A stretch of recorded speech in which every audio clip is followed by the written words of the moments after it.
এবার আমরা যেটা করার চেষ্টা করছি বিশেষত স্কুল কলেজ পর্যায়ে আমরা একটা চ্যালেঞ্জ নিয়েছিলাম যে প্রত্যেকবার যেরকম পদ বাঁধানো হয় আমরা আসলে সেইভাবে করবো না। বাংলাদেশে আসলে যেইভাবে প্রতিযোগিতাগুলো হয় স্কুল কলেজ পর্যায়ের প্রতিযোগিতা বা বিশ্ববিদ্যালয় পর্যায়ের প্রতিযোগিতা, আমরা চেষ্টা করেছিলাম সেই পদ বাঁধা পর্যায় থেকে গিয়ে অর্থাৎ কোর অ্যাডজুডিকেটর প্যানেল বা বিভিন্ন ধরনের বিষয়বস্তু যে ইন্ট্রোডিউস করার যে জায়গাটা আমরা সেটা করার চেষ্টা করেছি এবং সেটির মাধ্যমে আমরা আসলে 26টা দলের স্কুল কলেজ পর্যায়ের বিতর্ক প্রতিযোগিতা নামিয়েছি। এবং আমি আসলে বলতে চাই যে সেই পদ বাঁধা পর্যায় থেকে বের হয়ে one of the best core panel বা ইকুইটি প্যানেল এবং ট্যাব আমরা সেটি ইনশিওর করার চেষ্টা করেছি।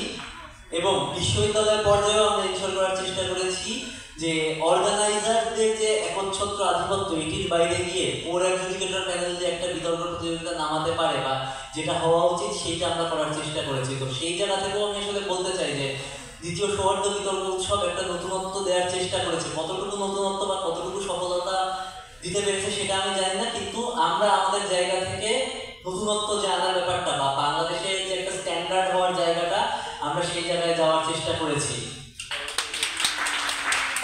সর্বোপরি বিশ্ববিদ্যালয়ের ছুটি চলছে, এই জন্য হয়তো আপনারা দেখছেন যে আমাদের সামনে মঞ্চ ফাঁকা, কিন্তু ব্যাপারটা এরকম না।